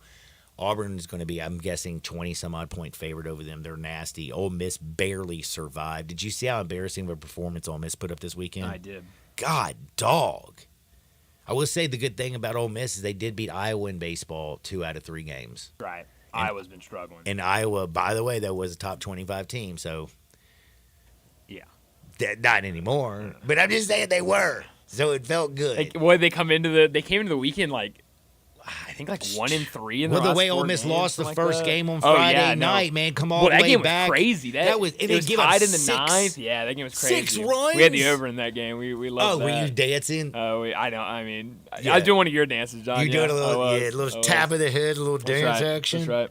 Oh, man. I can't wait for baseball to get kicked off. But we're going to take a time out here because we have a lot of funny stories. We have Hardwood because it feels so good on the other side. Don't forget, again, we're going to put a couple bets together for you so we can make you a little money. Don't touch the dial. Sports 56, 98.5 FM. Broadcasting from the Family Leisure Studio, we are Sports 56 and 98.5 FM.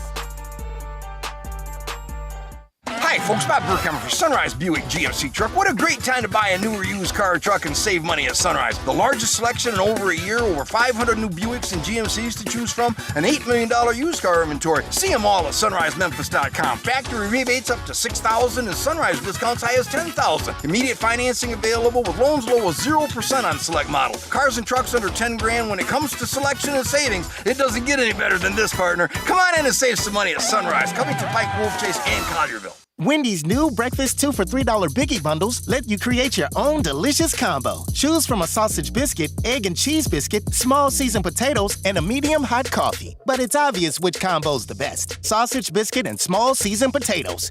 Well, maybe it's the fresh cracked egg and cheese biscuit with a medium hot coffee. Or 2 savory sausage biscuits. Whichever you pick, you can't go wrong. Choose wisely. Choose Wendy's new 2 for $3 Biggie bundles. Limited time only. U.S. price and participation may vary. Not valid in a combo. Single item at regular price. With Progressive's Home Quote Explorer, you can check if you're paying too much for home insurance, because giving you options is the right thing to do.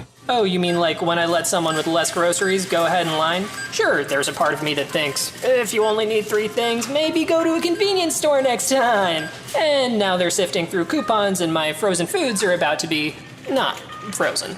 But still, it's the right thing to do. So compare rates with Progressive's Home Quote Explorer. Progressive Casualty Insurance Company, affiliates, and third-party insurers. Not available in all states or situations. Prices vary based on how you buy. Most shoppers today fall into one of 2 categories. You could be like Dave, who settles for nothing but the finest. I drive only European luxury sedans, wear the finest Italian leather shoes. My shirts are custom made, and I expect white glove service from those I do business with. I appreciate world-class brands, and at this point in my life, I just don't want to compromise on quality, no matter what I buy. Or you might be like Steve, whose goal is to always get the best deal. I'm frugal. I'm all about finding value. I want the best price, and I don't mind going out of my way to get it. I work hard for my money. I just want to make sure when I buy something, I can have confidence in knowing I'm not overpaying for it. Stop being cheap. It's being smart. You never see these 2 guys in the same store, except for one. That's why I shop at Genesis Diamonds. Genesis Diamonds is that rare shopping experience where you can have it all. Uncompromising luxury and unbeatable value. Exceptional service and the guaranteed best price in America. A premium experience and a smart purchase. This is where the best of all worlds come together. Genesis Diamonds, Memphis's direct diamond importer at Poplar and Perkins Extended. All the wisdom of the universe is in these bones. Now back to Sports 56 Happy Hour on Sports 56 and 98.5 FM. Here once again, Johnny Radio.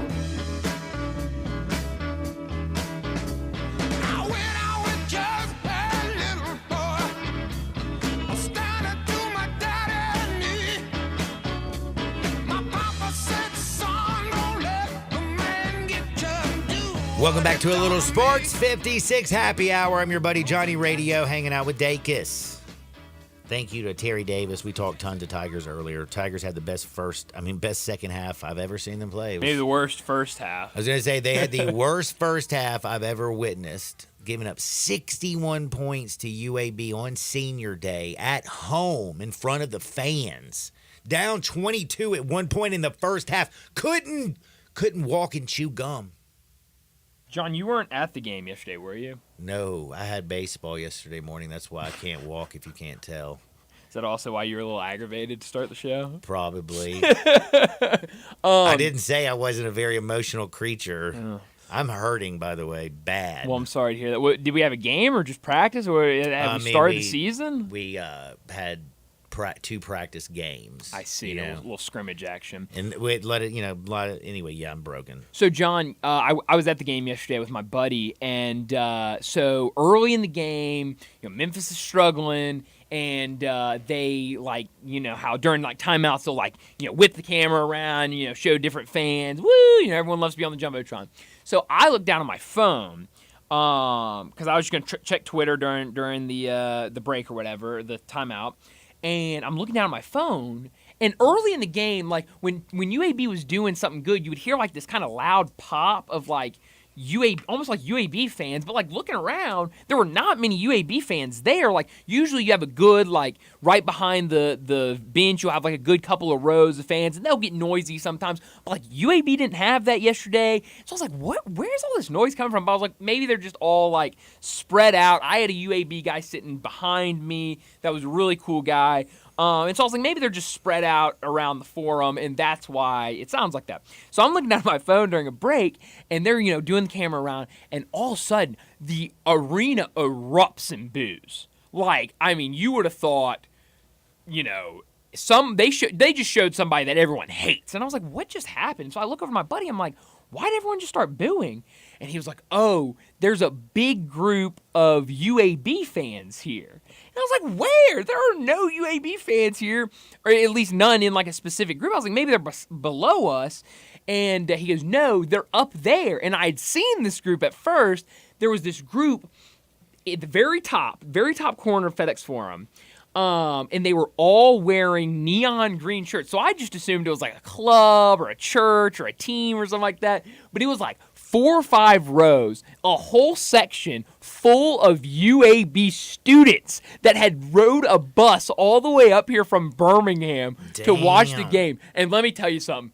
They were getting into it. I mean, they were fired up. Even in the second half, when they started losing, they were still having a good time up there. I mean, it looked like a ton of fun. And then we saw them walking back to their bus. Long bus ride to and fro, especially after a loss like that. But, man, it was pretty impressive, I got to say. I have a feeling they felt no pain.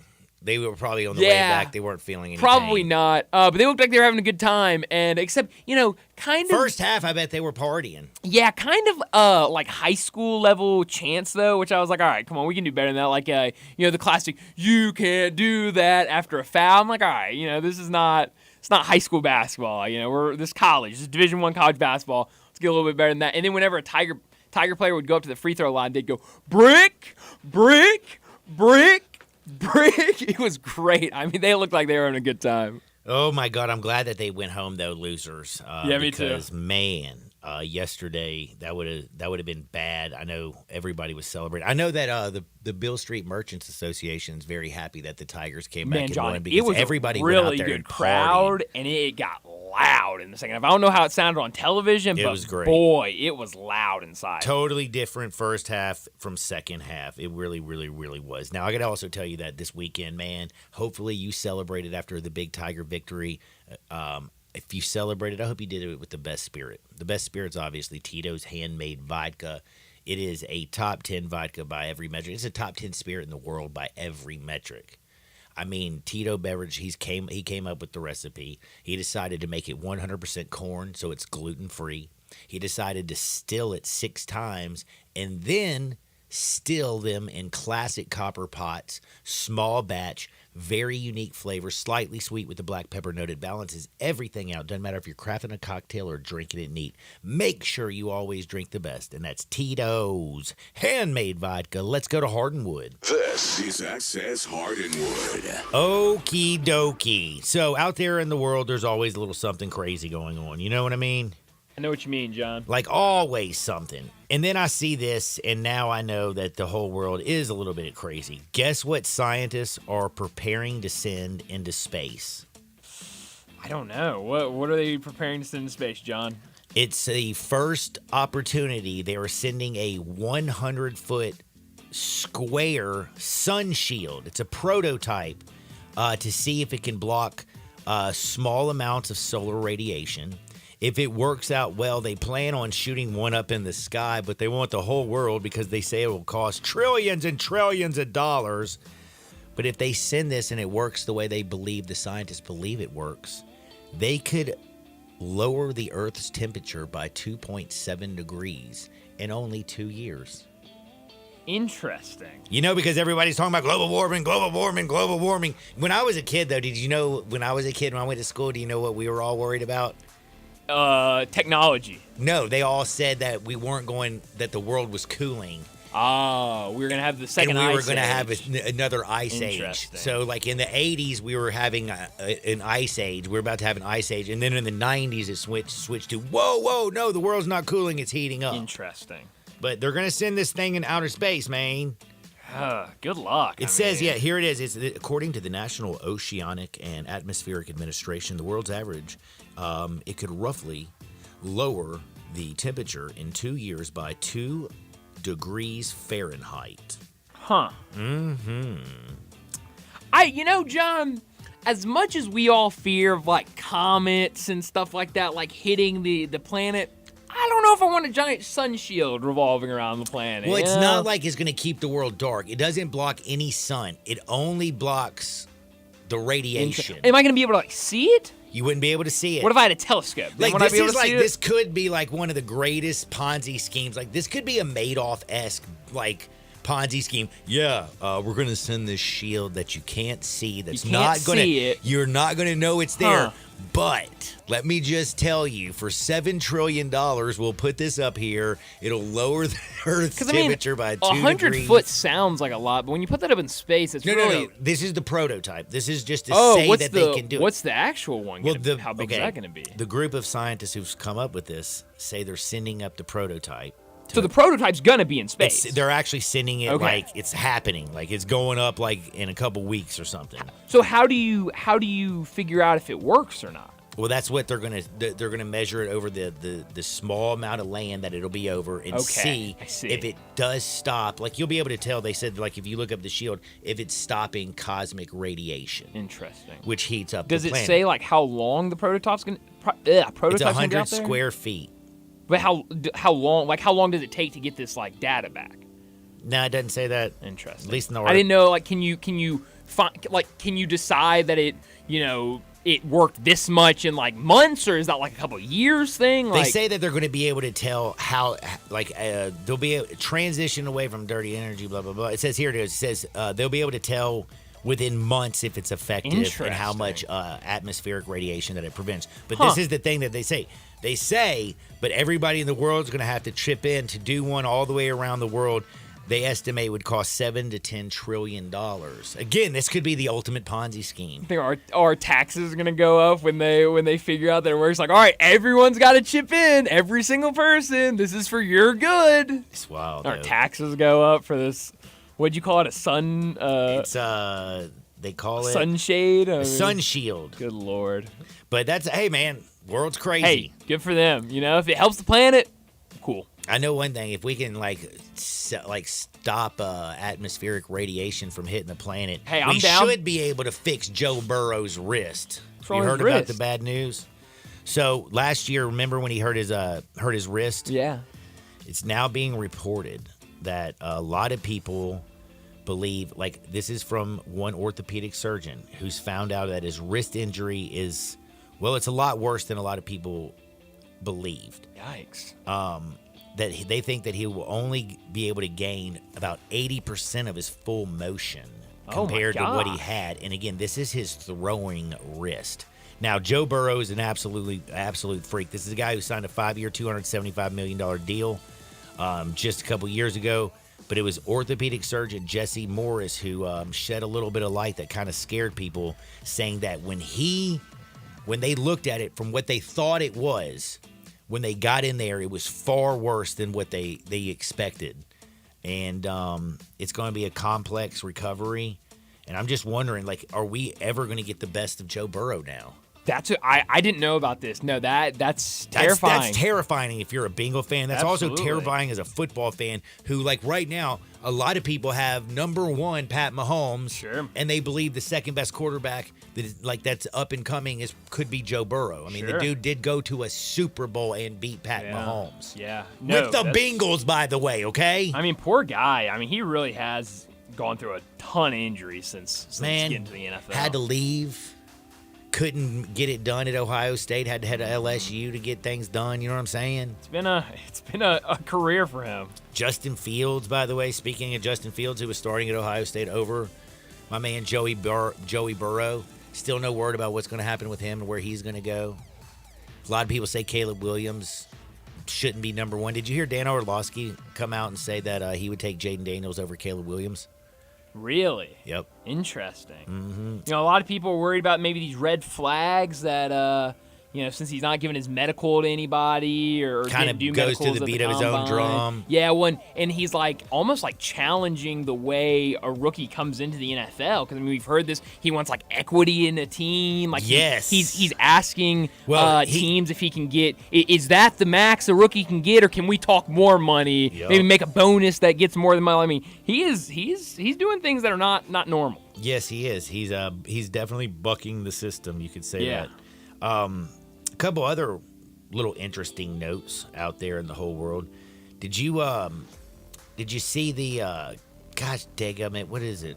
Chris Mortensen. Thank you, John. I was about to feel really terrible. Oh yeah, I saw that. That is It's super so sad. Yeah. Mort is gone. Rest in peace. My man's been like, bro, he's like as ESPN as it comes. You know what I'm saying? Like, he's up there with the Bermans and the Dan Patricks from starting that bad boy off. As much as I hate Keith Olbermann, he was one of the original gangsters too. Yeah, John, I had to see that news while I was standing in line trying to order Tiger nachos. game? At the Tigers Yes, I was game. gonna say it broke during the Tigers game. I was like, oh man, that's terrible. terrible. That's when I saw it as well. That's just like, man, that's just some sad stuff. So, rest in peace, Mort. And I do have to admit, little Adam Schefter, his thing the other day was pretty on point. So, John, I got some more bad news. Not as bad as someone unfortunately passing away, but I do have some bad news if you are a Cardinals fan. Sonny Gray has left today's spring training game with an injury. Dude, you got to be kidding. I'm not kidding you. We don't know really anything. We just know that he left. It was being reported because they started at 12. But obviously, and John, you know what? I have a bone to pick with Major League Baseball.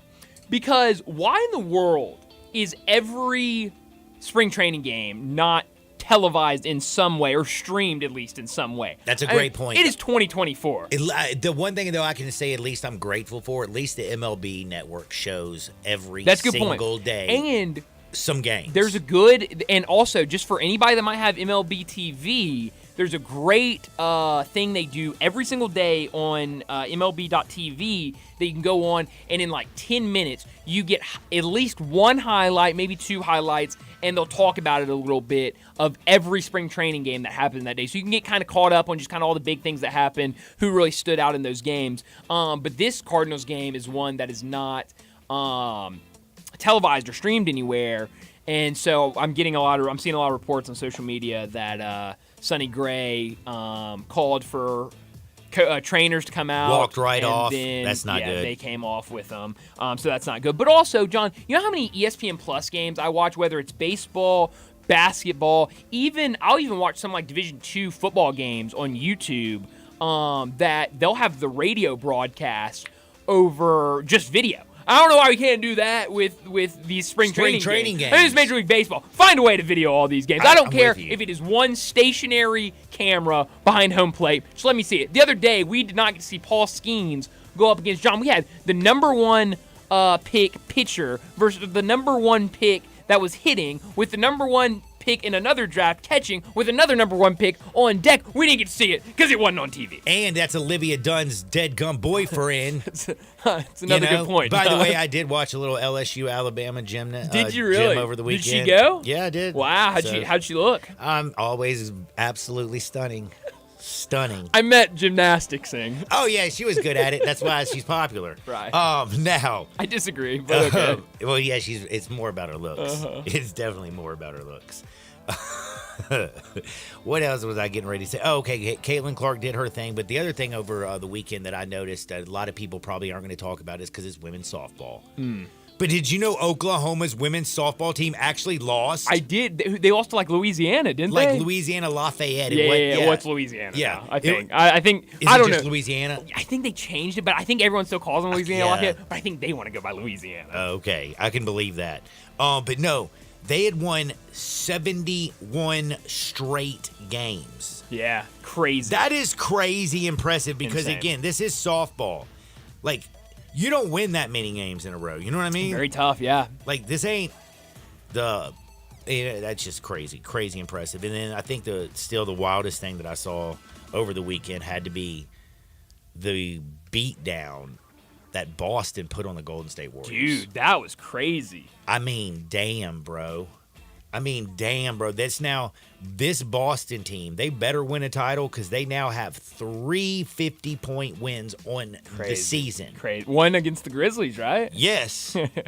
3 50-point wins in the season. But the biggest impressive one is damn it, you on a Sunday when the Golden State Warriors are winners, 6 of their past 7 games coming into that one, and the spread was only Boston minus 7.5. Was it really? Holy yes, cow. and I took it very, very cautiously. Ugh. I was a little nervous. Yeah. Because I was like, man, Boston's so much better.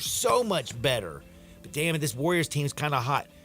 I'm like, nah. And then I started thinking, I said, man, that damn Celtics defense, though. You know, like the way dude, when you hold the Warriors to 38 first half points. Crazy. The Warriors, first half, not first quarter. It's crazy. First half, 38 points. Insane. And Good by for the way, them. they scored. It was 38-82 at halftime. Wow. 38-82. That's just called a good old ass whipping. Sure is. Man, Boston put it on them final again, 140-88. Craziest thing that I saw by far over the weekend.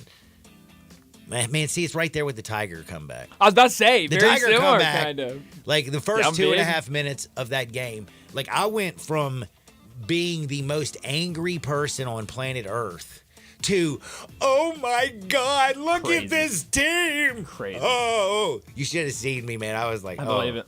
I was losing it. But we're going to take a quick timeout. We have new bets. It is Big Monday. We got some college basketball, and we got 2 plays on the other side. Sports 56, 98, 5 FM. Start your day with Sports 56 Mornings with Greg Gaston and Eli Savoy. Weekday mornings from 7 to 10, right here on Sports 56 and 98.5 FM. If you need glass replaced, there's only one name you need to know. Binswanger Glass, the largest full-service glass company in the U.S. They've been an industry leader for over 145 years. For all your residential, commercial, or auto glass needs, Binswanger Glass is the name you need to know. 24-hour emergency service for all commercial customers, plus a nationwide warranty on all professionally installed glass. Visit Binswanger Glass in Midtown at 340 South Hollywood across from the Liberty Bowl. Visit binswingerglass.com. Binswanger Glass. Some people just know bundling with Allstate means big savings. Just like they know the right ingredient means big flavor. They know honey on pizza is where it's at. And olive oil on ice cream is the cherry on top. And they know when you bundle home and auto with Allstate, you can save up to 25%. Bundled savings vary by state and are not available in every state. Saving up to 25% is the countrywide average of the maximum available savings off the home policy. Allstate Vehicle and Property Insurance Company and affiliates, Northbrook, Illinois. With Progressive's Home Quote Explorer, you can check if you're paying too much for home insurance, because giving you options is the right thing to do. Oh, you mean like when I let someone with less groceries go ahead and line? Sure, there's a part of me that thinks, if you only need 3 things, maybe go to a convenience store next time. And now they're sifting through coupons and my frozen foods are about to be not frozen. But still, it's the right thing to do. So compare rates with Progressive's Home Quote Explorer. Progressive Casualty Insurance Company, affiliates, and third-party insurers. Not available in all states or situations. Prices vary based on how you buy.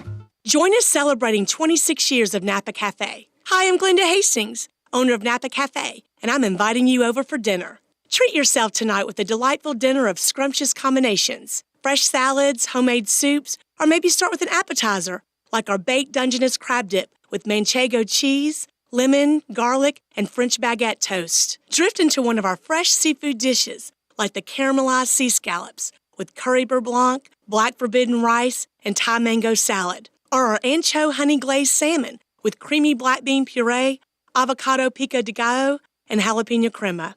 Maybe you're looking for something cozy and comforting, like our Duroc pork chop with apple brandy demi-glaze and blue cheese bacon mashed potatoes. We have something for everyone. Napa Cafe, open Wednesday through Saturday for dinner starting at 5 o'clock. For reservations, visit our website at napacafe.com.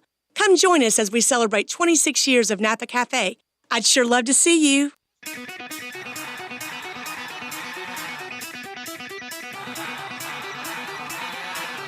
The only power source capable of generating 1.21 gigawatts of electricity is a bolt of lightning. Now, back to Sports 56 Happy Hour on Sports 56 and 98.5 FM. Here once again, Johnny Radio.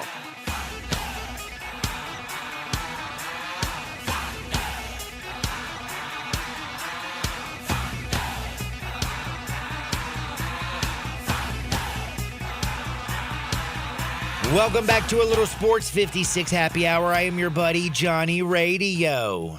Man, it is it's a big Monday, and we got a couple basketball games on that are worthy of us throwing a little coin down. John, did you know we have 2 elimination games tonight? No. 2 teams. Their season will What come are you to an talking end tonight. about? We've got tournament action starting tonight. Get your line. I'm not the A-Sun. I told you on Friday. That's right. That the A-Sun finished their regular season Friday night so that they can start seeing. Because, John, the A-Sun does it a little bit differently. I think the top 4 teams host at their gym, and so obviously you need to end the tournament early so that these teams can figure out like where they're heading on Monday. We've got 2 games tonight in the A-Sun, both at 6 o'clock because, like I said, they're at completely different gyms. Jacksonville, who's 14-16 this year, and Kennesaw State, who's 15-15, where Amir Abdul-Rahim coached last year. They play in a first-round game in the A-Sun. Kennesaw State's going to be at their house, and they're only a 2.5-point favorite. I don't know if is it at their place? I don't know if it's at their place. I think it might be. It's at the well, I mean, I don't know if it's their place. I know it's in Kennesaw, Georgia. Oh, okay. So I must have missed. So they must play there and then go somewhere else. That's interesting. I didn't know that part. And then Queens and Florida Gulf Coast also at 6 o'clock tonight. Yeah, Both they play because they're playing in Fort Myers at the. Interesting. Okay. So yeah, I understand. So the first round at home, and then they go. That's weird though, because I think they have to turn around and play tomorrow, or maybe they turn around and play A-Sun Wednesday. Championship first round. You have the winner moves on. By the way, both of these games are so tight. Kennesaw State is only a 2.5-point favorite over Jacksonville. Yeah, I think these are like 10-9 and like 8-7. These are terrible teams. Yes. Yeah, these are like bad teams this year. And then Florida Gulf Coast and Queens. Florida Gulf Coast is only a 3.5-point favorite. How about that? These are some wild games. Now, I'm not going to lie to you. I can't give you these games to pick. I can't either, but I'm going to watch it every second. That's what I was going to say. I'm going to watch the hell out of them, but I don't even know. I don't have a deadgum clue. I don't have a clue, but I will tell you what I saw from Duke on Saturday, what they did to Virginia was one of the nastiest jobs of defense I've seen. That team played real deal Holyfield defense. And North Carolina State, do you know what happened to them this weekend?